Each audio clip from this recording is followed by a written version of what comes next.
everyone. Thank you so much for joining us today to learn the what, how, and why about data. My name is Michelle LeClaire, and I'm the Executive Director of Yoga for Change. Our mission is to achieve lasting positive change for four populations: youth, veterans, those living with mental health conditions, and individuals experiencing incarceration. In order to achieve this change, we teach trauma-informed yoga and collect data in every class that we teach. The data is then analyzed by our research team, Dr. Danielle Rousseau and Dr. Jennifer Bourgeois. A brief introduction about these women before I pass it over to them. Danielle is an assistant professor at Boston University with a professional focus in trauma services and gender advocacy. She's a social justice researcher and practitioner, a licensed therapist, and a certified yoga teacher. Jennifer is a postdoctoral fellow at the Center for Justice Research and a professor of criminal justice with a passion for social justice, criminal justice reform, and yoga. She's a certified yoga teacher and interested in the intersection of yoga and social justice. Together, these two women have an accolade of awards, publications, and experience. We're happy to have them as a part of the Yoga for Change team. The video starts with Danielle jumping right into our mission and curriculum. Enjoy. This is not just something that are words and, just a mission statement for the point of having a mission statement. Every piece of this is intentional, and Yoga for Change supports that, stands behind it. When they talk about demonstrative change, that's where data comes in. We're really able to show that what we're doing has an impact. And when they say purpose-driven yoga curriculum, that curriculum is so intentional. It's rooted in research, and I'm going to talk a little bit more about that. And it is tested. It is evidence-based. So again, everything here, everything that Yoga for Change does is so intentional. And as Michelle said, we work with four populations: veterans, youth, incarcerated individuals, and those experiencing mental health conditions, currently in 4 regions, and originally started in Jacksonville. And I'm going to talk a little bit more about a particular study we did there, and since has expanded. And a large part of the reason that we were able to expand in this way was because of research and our ability to demonstrate that what we do has a real impact. So what does Yoga for Change do? We have a good sense of this, right? It is a curriculum-driven yoga program, as we talked about. But I just really want to reiterate how intentional all of this is. So it's rooted in trauma-informed yoga, which is evidence-based. It's a very specific type of yoga that takes the impact of trauma into account and builds around that, and incorporates, again, evidence-based practices such as breathing, meditation, mindfulness practices, reflection, self-inquiry, all of this, each component so intentional and supported by data. Programming is both in-person and virtual, and we have adapted, we have shifted to be able to do research, to collect data, whether that programming is happening in person in a facility or online. We are able to get data. And every piece of this is really driven by purpose and driven by the mission and the intention. And each piece, as I've said many times, is intentional. So looking at the impacts of trauma and then giving our students concrete tools that they can take away with them and use, and tools specifically that are easy to use, because we work with individuals that are often in challenging settings. It's really challenging to implement positive coping skills in carceral settings, in prisons, in jails. So we offer tools that are tangible and are easy to take with and implement. And that is all on purpose and very intentional. Those who teach the program are very specifically selected. We have amazing teachers, highly qualified. They come to us qualified, and we give them additional training, specific trauma-informed training, training on our curricula, training on our evidence-based approaches, and on how to most effectively collect data. So this is all done in a very clear and informed way. And then the curriculum itself, research-based, studied, evidence-based curricula. And I'm going to talk a little bit more about how those curricula have been developed. But each program is rooted in the curricula of Yoga for Change, and that is trained and then consistently implemented across programming. So as I mentioned, programming started in Jacksonville, and we've been, running for quite some time now.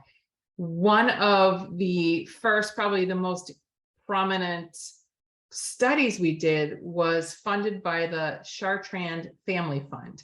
And this study was a study that allowed us to look at the impact of correctional programming in Jacksonville. So you see here a picture of Catherine Thomas, our founder. She believed in the importance of data and the value of evidence-based approaches. So all of her curricula are rooted in evidence-based practices in the research, but also she knew from early on that it was important to collect data. We needed that data to inform curriculum development and to allow us to get funding for programming. So Catherine approached me about the possibility of collaborating and writing a grant to study the correctional programming that was going on in Jacksonville. So we wrote this grant and got the funding and were able to do this study. So we did a study of three correctional facilities in Jacksonville. And you see here, Jamie and Catherine collecting data. Those are the cards that we filled out in class. And really exciting that we were able to do this study, and it really launched the data team for Yoga for Change. And this is just a picture of one of the reports that came out of the Chartrand study, and you'll see that there. You don't need to necessarily read through that. I know it's small, but just wanted to show you that we have great data and great outcomes from running this study. So we collected data in the study both before and after every single class, and then before and after people participating in the curricula. So before they started and after. And what we found was that participating in classes resulted in a significantly accurate decrease. So we had decrease in stress, increase in mood, just from one class. Someone participates in class, then they have that outcome. Also, we saw before and after the curricula, we saw changes in individuals. We saw increase in emotional regulation, in forgiveness, in their capacity for self-compassion. We saw post-traumatic growth, so positive change, even in carceral settings. So individuals living in some of the most traumatic environments, seeing positive changes after participating in programming. We saw improved sleep. We saw better coping. And the most significant impacts we saw were individuals' capacity for forgiveness, their post-traumatic growth, and implementation of positive coping skills. So participating in the program, and this was a controlled study, so we had a controlled comparison group to compare our outcomes with. So we know that the differences that we're seeing are results of participating in programming. So after participating in programming, we saw these significant changes, which is really exciting. And then from there, we used the data that we got from Chartrand. We realized we knew, I mean, we always knew that programming worked, but we had evidence to support that. We had the data to back it up. And we used that not only to get more funding, to expand programming, to get additional studies, but also to develop the curricula and expand, fine-tune the curriculum. So here's a picture of me and Catherine sitting in her kitchen, and we were using the evidence that we got from the Chartrand study to further develop the curriculum for Yoga for Change. And because of that, we were able to develop a new, even more evidence-based curricula that became our curriculum for the Florida Blue study, which was funding and the study, the grant that we got that allowed us to expand outside of Jacksonville and to move into South Florida, Central Florida, Tampa, Orlando. All of that came out of the Chartrand study, that initial study that we did in the correctional setting. So Catherine and I started work on developing the new curriculum. We also had a whole team, a curriculum development team that we founded at this point. So the curriculum was not only rooted in evidence, but we had a whole team that developed the new curriculum, which included the research team, yoga teachers, and individuals with lived experience. So we had individuals on the team who had been incarcerated, who were facing substance use issues and had been in treatment, had been in recovery, had been in behavioral treatment centers in the markets that we were moving into. So these individuals were all part of the team and all had a say in the curriculum that was very intentionally being developed. So all of this is to say that data shapes where we're going and what we do in so many ways. Because we got that funding from the Chartrand family, we were able to run this study. And as a result of that, we were able to apply to additional grants, including Florida Blue, which helped expand programming across the state and allowed us to begin another study now in 4 different areas where we continue to collect data. And Jen's going to talk a little bit more about our continued data collection and the studies that we do. But I think it's all really very exciting and shapes these experiences with data collection shape what we do. So we collect data before and after every class, and then in many cases we also collect data before and after participation in the curriculum.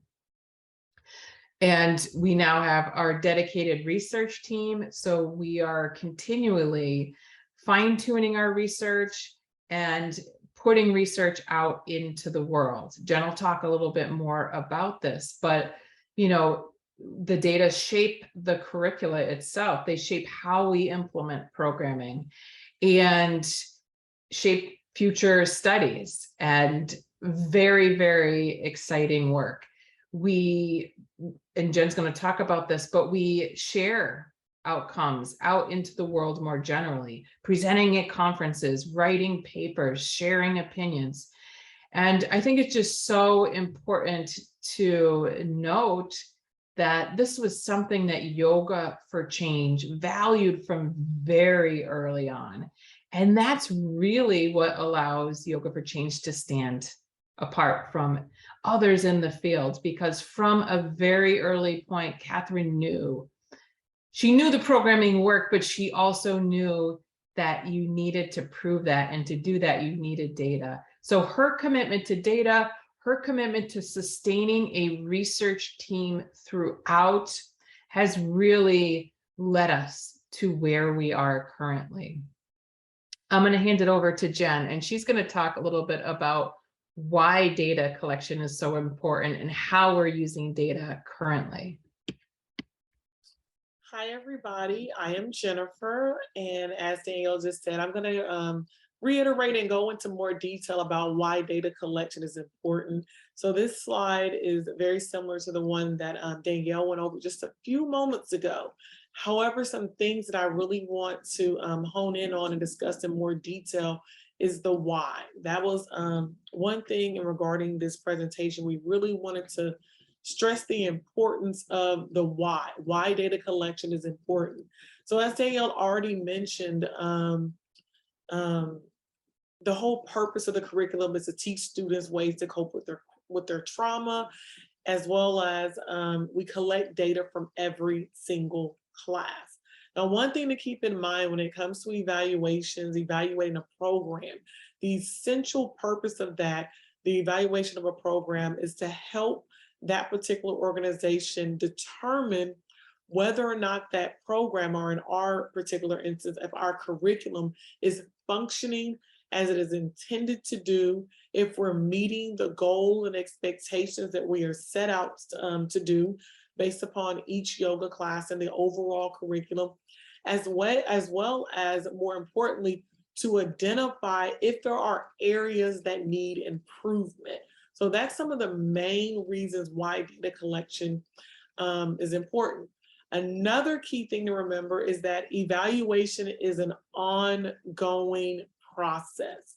That is the main reason why we continue to collect data and we continue to identify the strengths and the needs of our particular program so that we can continuously make improvements. Also, is very important to mention is that the approach that Yoga for Change uses is considered a mixed method approach. So we use quantitative data and qualitative data. So without getting into all the details of those big fancy statistical words and everything, when you think of quantitative data, think of numbers. When you think of qualitative data, think of words. So what we do at Yoga for Change is we use mixed method approach where we use numbers and we use words. So therefore, with quantitative data, it's numerical and it can be quantified. And that's what allows us to say if there was an increase or a decrease in mood, stress, and pain after we do our statistical analysis. It helps us draw connections. It answers questions such as the what, the how many, the who in regards to an evaluation. Also, some of the most common examples when you think of quantitative data, especially in our instance, is the use of surveys. Now, the other side of that is qualitative data, and that's considered the words I mentioned a second ago. And it's narrative. So that's when we actually get to hear from the actual participants in the class how taking a yoga class through Yoga for Change is directly impacting them. So it also answers the question, the how and the why. And we're able to gather qualitative data in the form of interviews as well. Next slide, please. Awesome. So this is just an example of what we look at. So this past summer, we set out and we had a lot of different goals that we wanted to do for our summer projects in regards to data. So one thing we did was we started looking at data from the first quarter of the year, so January through the end of March 2022, and then we looked at the second quarter from April to June of 2022. So what this slide shows is just an overall change for the second quarter. So from April to June. And there's a lot of different ways we can look at the data. We can look at the data by looking at our 4 different populations. We can look at our data overall for the adult population. We can look at the data in regards to our youth population. So for our quarterly report, we decided to look at it 2 different ways. We decided to look at it specifically with the adult population, and then with the youth population. So what you see on your screen is the average percent change for the adult population. And we looked at mood, stress, and pain. And what we found was a 19% increase in mood, a 30% decrease in stress, and an 18% decrease in pain. Now, for youth population, we look at the same variables except for pain. So for youth population, there was a 20% increase in mood and a 31% decrease in stress. And this is an example of a mid-year facility report. So one of our big summer projects that we worked on this semester, I talk in semester because I'm a professor as well.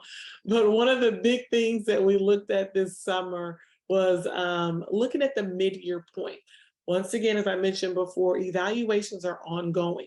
So we like to evaluate not just based upon quarterly, but also at the mid-year.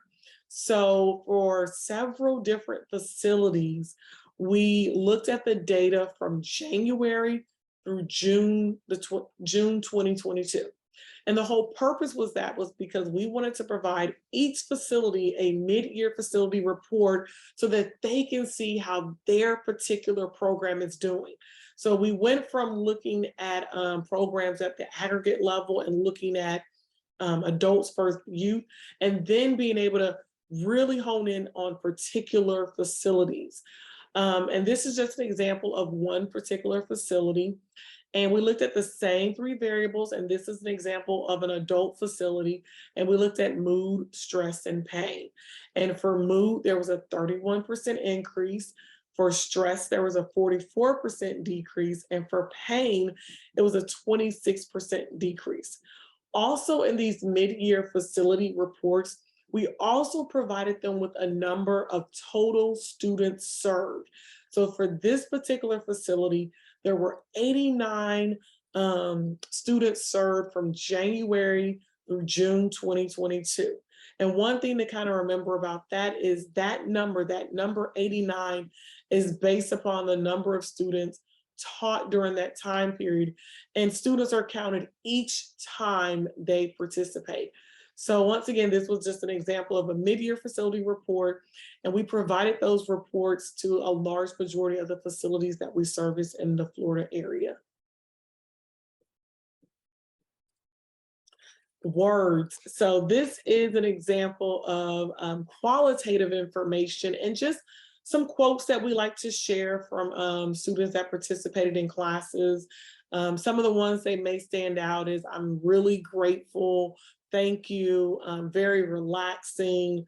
The program helped me understand that I am not alone." So looking at the words and the narrative directly from students, it gives a little bit more insight into programming. So numbers is amazing, and we're able to see the increase and decrease in mood, stress, and pain, but also hearing directly from the students. One of the ones that really stuck out to me on this one, it said, "Yoga for Change was very helpful with my physical therapy. The yoga teachers were very respectful and very helpful." Another one, it talked about the program as a great program and a way to teach individuals a different approach to whatever they are dealing with. So once again, that is what we consider a mixed methods. We have the numbers, and then we also have the words that tell the narrative or the story. So what's next? So as we take all this data, both qualitative and quantitative, our main focus as the dedicated research team is making sure that information is available, making sure that individuals in a lot of different areas understand the very important work that we do. One of our exciting things that's coming up in the next couple of months is we are going to have an opportunity to present at the International Association of Yoga Therapy Symposium on Research.